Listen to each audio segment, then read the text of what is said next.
you know, if you want to sit home with your kids or grandkids, that's fine. But that wasn't what Russell and I wanted to do. We have the one child, as we've mentioned many times, and he's in the military and traveling. So that was something. I don't know that would have changed though for us, even if Dylan and our daughter-in-law Dylan and Sheena had not been. Sometimes I don't know if I should use their name on our channel, but anyways, even if they weren't traveling, I think we still wanted to travel. We realized early on that we wanted to do that. But honestly, up until about a year ago, I didn't realize we could afford to do it like we are doing it now, because what we had been doing was maybe one big trip every couple to 3 years. We would go to Europe or go on a big cruise or something. And that would cost us $5,000–6,000 by the time we paid for airlines and hotels and trains and food. Yeah, and just in comparison, $5,000 or $6,000, you can live here in Southeast Asia for about 6 months. Yeah, so comfortably. Yeah, comfortably. So you have to look. We couldn't go to, let's say, Rome and live for 6 months on that. No. So you have to look at areas that your budget fits. We definitely want to go to Rome, but we know that we're not going to be able to stay there 5 or 6 months or a month even.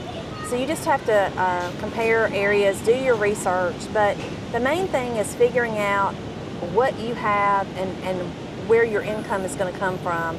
I would say the number one thing for you to do to prepare for retirement is to get out of debt. Oh, absolutely. You can't do this when, you need to be debt free. And that includes everything. So you tell us, Russell, what debt free means, because I always feel like I'm doing all the talking. Well, when you say debt free, I mean, if you want to pay off everything, credit card debt, any consumer debt, you need to get it paid off. And then a lot of people are going to be like, well, what about my house? Well, if you've got a lot of equity in it and you want to do this lifestyle, you may want to look at selling it and then taking that equity and putting it towards, if you have a pension, if you're able to draw a pension early and retire. But the key thing is you got to be completely debt free. Some people do it and still maintain a house back in the States. We looked at that, we didn't want to do that. We became debt free. I'm talking about we sold everything down to knives and forks. Yeah, the knives and forks in the drawer, the socks in the drawer. We left with a backpack of clothes and this phones and everything like that, just the basic necessities to get by with, and we sold everything. I do get a pension. It's not a real big pension, but it's enough that just the pension alone, we could live here comfortably in Vietnam month by month, no doubt about it. But we've also in order to keep the $48,000 a year, $4,000 a month budget, we take that pension and what we sold our house for and what we have, we kind of supplement off of that too until we reach 59 and a half. If we need to, we can draw some of our investments. We're not planning on touching that, and we're not even at the age where we can do Social Security. So when we do that, that's some more that we can add on to it and then stick back what we had from the house and just keep it in there drawing interest. Yeah, and some people have dividend stocks where they receive a check each month from certain dividends, but no, thank you. No. Kong. We don't have that in our portfolio. We just chose not to. We thought about it. And let me say again, as we've said with every video that we've talked about finances, we are not professionals. Absolutely not. We're doing what we're doing. We're just giving you an example of what we've done. Yeah. And right now we're sitting here at this coffee shop on the promenade in Danang, Vietnam, and right in front of us is the ocean. We're watching surfers out in the water this morning, and we're probably 50 yards from the water? Yeah, 50 yards from the water. So we're sitting here comfortably, just relaxing, and we're doing it for a lot less than we could be sitting at our home in Tennessee looking out the front window, hoping to see some wildlife walk by, which there's nothing wrong with that. And we did that for a long time. And 2 years ago, if you had asked me what we were going to do in retirement, that's what we would have been doing, or we would have been in an RV traveling the States.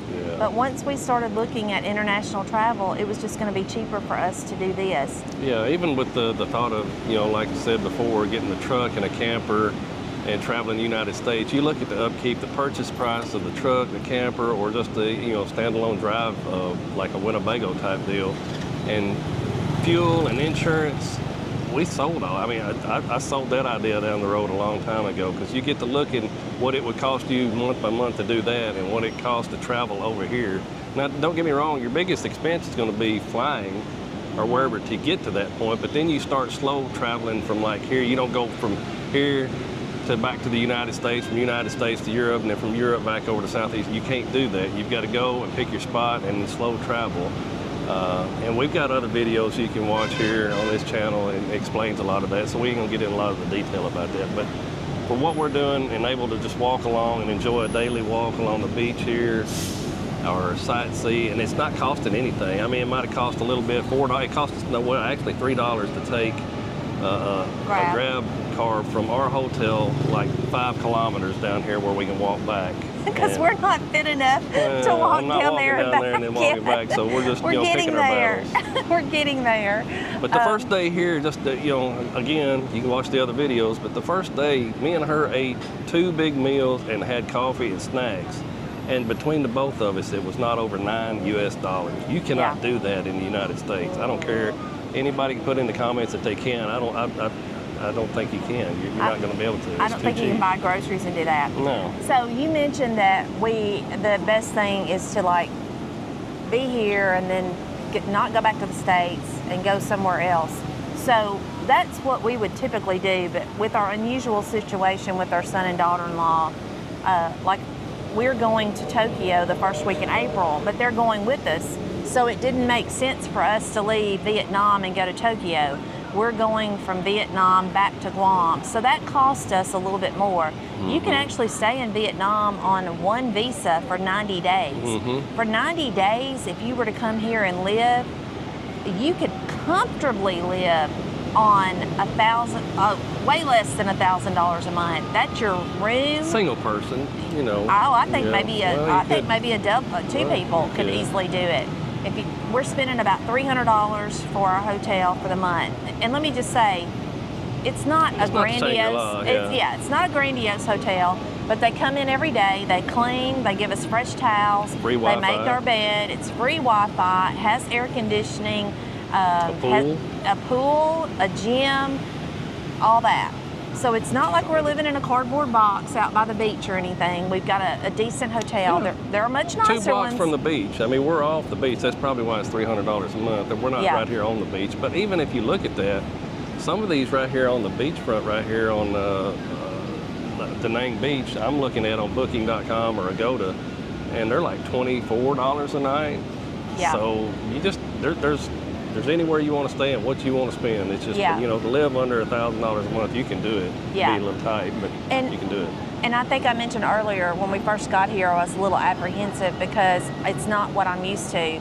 But just in the few days that we've been here already, I'm becoming more comfortable. I'm not as surprised to see people sitting on these little short chairs.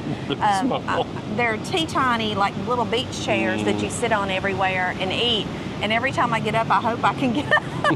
But so we just wanted to talk to you there for a second about retirement, and because it is a passion of mine, and I think it's becoming one of yours. I'm really enjoying this. Like I told her the other night, I said, we ain't been here for 2 days, and I absolutely love it here.